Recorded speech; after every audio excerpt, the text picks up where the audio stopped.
Pedro had just hired a new secretary, and his wife Dora was immediately on high alert. She'd always kept a close eye on him, especially when it came to his female employees. As soon as he got home that evening, she launched into her questions. "Does your new secretary have nice legs?" Dora asked, arms folded and eyes narrowed. Pedro shrugged. "Didn't really notice." Dora squinted at him, unimpressed. "All right, then. What color are her eyes?" He scratched his head, feigning deep thought. "You know, I haven't had time to check." Dora wasn't letting up. "Does she wear metallic gel or neon nail polish?" Pedro blinked, trying not to laugh. No clue whatsoever.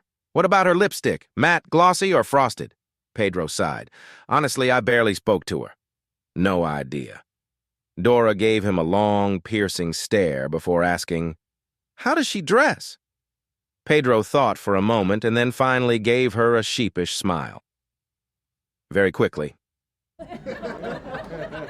"Last week was my birthday, and let's just say it started on a pretty underwhelming note. I woke up feeling a little off, but figured my wife would cheer me up with a happy birthday and maybe a small present. But as I walked downstairs, she barely muttered a good morning before getting on with her day.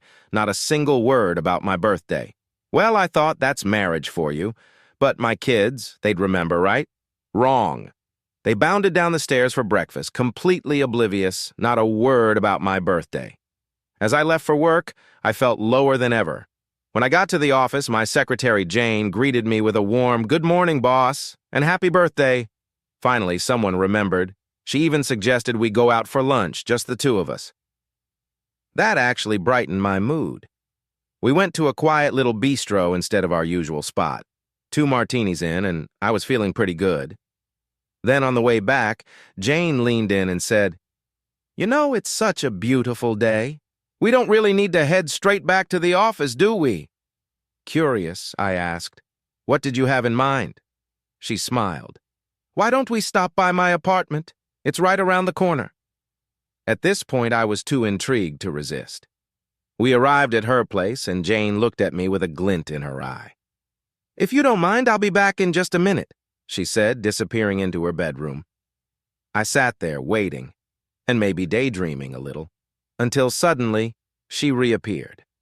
But this time, she was carrying a giant birthday cake, and following right behind her, my wife, my kids, and half my coworkers, all of them singing "Happy Birthday."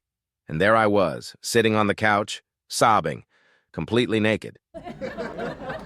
The CEO of a company was in desperate need of a new secretary and placed ads all over town. A few days later, he was startled by a knock on his office door. To his surprise, in walked a dog, wagging his tail and holding a newspaper in his mouth. The dog dropped the paper on the CEO's desk, nudged it open to the classifieds, and pointed his paw right at the CEO's ad. The CEO chuckled, thinking it must be a prank, but figured he'd humor the dog anyway. "All right, let's see if you can handle the basics," he said. "I need a secretary who knows computers." The dog didn't hesitate. He trotted over to a nearby desk, climbed into the chair, and calmly powered on the computer. He navigated through a few programs, opened a file, and even printed it, all with impressive skill. The CEO blinked, completely caught off guard. "Okay, that was unexpected," the CEO admitted. "But my secretary also needs to understand spreadsheets. Let's see you handle that." Without missing a beat, the dog opened Excel, sifted through rows and columns of data, whipped up a few charts, and even formatted a pivot table. The CEO was shocked, but he wasn't done testing yet. "Well, I have to admit that's pretty impressive," he said, "but my secretary must be bilingual." The dog looked at him, took a deep breath, and replied confidently, "Meow." The wine taster at an old, prestigious vineyard had passed away, leaving the owner scrambling to find a replacement. One rainy morning, a scruffy, homeless man showed up at the vineyard's office, insisting he had a talent for wine tasting. Despite his disheveled appearance, he somehow convinced the manager to let him audition. The man was handed a glass of wine. He swirled it, took a sniff, sipped, and then confidently announced, "A red wine, Merlot, aged 3 years, grown on the south slope and matured in oak barrels." The manager was floored by the accuracy and decided to test him further. Handing him another glass, he watched in disbelief as the man swirled, tasted, and pronounced, "Red wine again, a Cabernet, 8 years old, grown on the northeast slope, stored in steel vats." The manager's jaw dropped. Intrigued but skeptical, he gave a little nod to his secretary. She understood the cue and returned with a glass of her own. Special concoction. The man swirled, tasted, and set down the glass, looking unfazed. "Well," he said, "blonde, 27 years old, 3 months pregnant, and if I don't get this job, I'll be letting everyone know who the father is." A businessman, feeling a bit smug, left a letter for his wife one evening.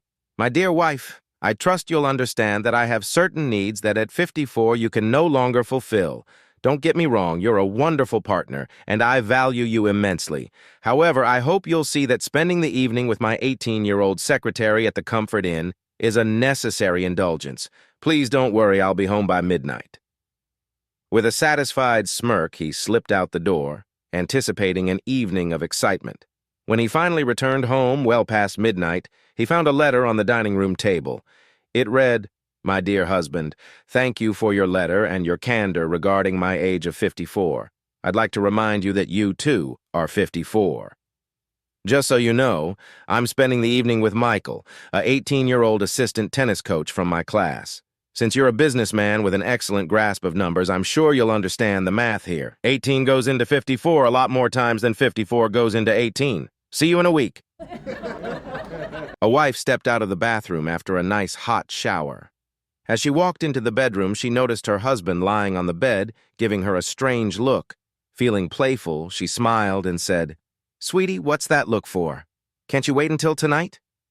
Her husband, still staring, shook his head and said, "I heated up that water for myself, but I guess a fool got to it first." The boss leaned over his desk and told his secretary, "Pack your bags. We're off on a business trip this weekend." The secretary nodded, then quickly called her husband. "Honey, I'm heading out of town for a business trip with the boss. You'll need to take care of things while I'm gone." The husband, in turn, picked up his phone and called his girlfriend. "Hey, my wife's going to be gone all weekend. Why don't you come over and we can have some fun?" Delighted, the girlfriend called her young tutoring student and said, "Looks like no lessons this weekend. You're free." The young boy happily called his father. "Dad, we finally get to hang out this weekend. No classes." Meanwhile, back at the office, the boss suddenly had a change of heart. He turned to his secretary. "Actually, I'm canceling the business trip. I'd rather spend the weekend with my son." In a flash, the whole web began to unravel. The secretary called her husband. "The trip is canceled. I'm staying home this weekend." The husband quickly dialed his girlfriend. "Sorry, change of plans. My wife's not going after all." The girlfriend called her student back. "Actually, we'll have lessons as usual." The boy, now disappointed, called his dad. "Sorry, Dad. My tutor says I have classes this weekend." Back at the office, the boss scratched his head and looked at his secretary once again. "So, should we unpack?" Frank and Harry had been business partners for years, close enough to share everything, well, almost everything. Recently, they'd hired a new secretary, and Frank, taking the opportunity, invited her out one evening. The next morning, Harry couldn't resist asking, "So how'd it go?" Frank grinned and leaned in. "Absolutely incredible.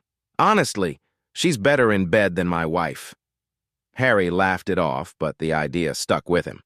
A couple of weeks later, he asked the secretary out himself. The next morning, he strolled into the office, smirking at Frank. "You were right, Frank," he said. "She really is better than your wife." A 16-year-old boy rolls up to his house in a gleaming, brand-new Ford F-150, and his parents come rushing out, eyes wide with shock. "Where did you get that truck?" his mom exclaims, looking like she's seen a ghost. "Bought it today," he says with a proud grin. "With what money?" his mother sputters, crossing her arms, knowing very well what a new F-150 costs. The boy shrugs. "Well, this one only cost me $15. His dad raises an eyebrow. "Who in their right mind would sell a truck like that for $15?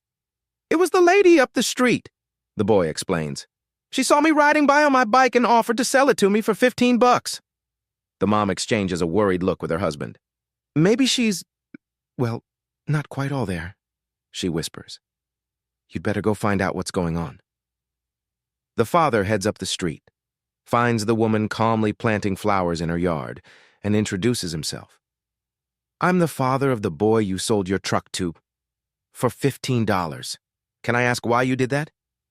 The woman smiles pleasantly, not a hint of worry on her face. Oh, it's simple, really. 2 days ago, my husband told me he was going on a business trip, but yesterday, I got a call from his boss saying he actually ran off to Hawaii with his secretary. The dad shakes his head, looking sympathetic. I'm so sorry, he says gently. But what does that have to do with my son and your truck? The woman gives him a wink. Well, this morning my husband called, said he got robbed and needed cash. He told me to sell his new truck and wire him the money, so I did. One morning, the boss walks into the office carrying a thermos, and his blonde secretary spots it immediately.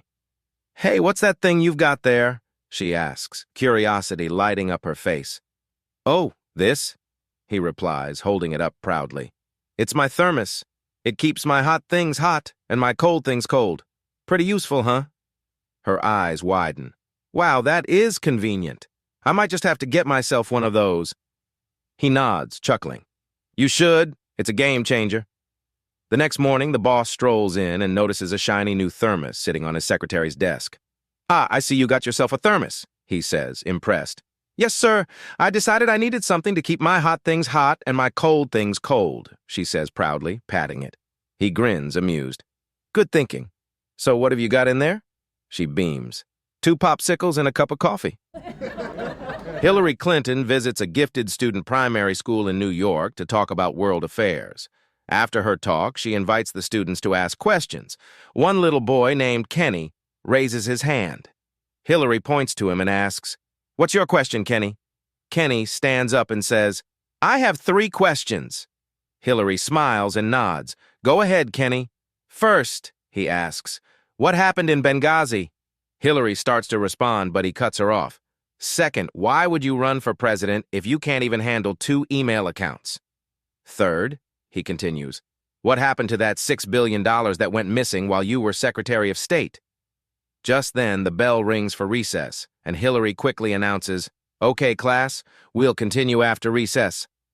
The students all scatter, and when they return, Hillary starts again. So where were we? She says, yes, questions. Who has a question? This time, a different boy, Johnny, raises his hand. Hillary calls on him. What's your question, Johnny? Johnny stands up, clears his throat, and says, I have 5 questions. Hillary, a little apprehensive, asks, Okay, Johnny, go ahead. First, Johnny says, what happened in Benghazi? Second, he continues, why would you run for president if you can't even handle 2 email accounts? Third, he says, what happened to that $6 billion that went missing while you were Secretary of State? Fourth, Johnny adds, why did the recess bell go off 20 minutes early? And fifth, Johnny finishes, where's Kenny? A few minutes after the secretary was hired, she and the boss got up from the couch in the office and started getting dressed. The secretary, looking a bit nervous, said, I have to confess something, and I hope this doesn't ruin everything after what just happened on the couch. But I don't actually type as fast as I said I could in the interview. The boss, also feeling a little awkward, replied, That's okay. I have a confession too, and I hope it doesn't mess things up between us. I'm not actually the boss here at all. I'm the cleaner. 2 men are walking their dogs, a Doberman and a Chihuahua, when they come across a restaurant. They're pretty hungry, so they decide to go in for a bite, but as they approach, they see a sign that says, No dogs allowed. The man with the Doberman grins and says, I know what to do, just follow my lead. He slips on a pair of sunglasses and walks confidently inside. The waiter stops him and says, I'm sorry, sir, but we don't allow dogs here. The man replies, Oh, you don't understand. I'm blind, and this is my guide dog. The waiter looks skeptical. A Doberman for a guide dog? The man nods proudly. Yes, Dobermans are incredibly loyal, easy to train, and very protective. They're perfect for the job.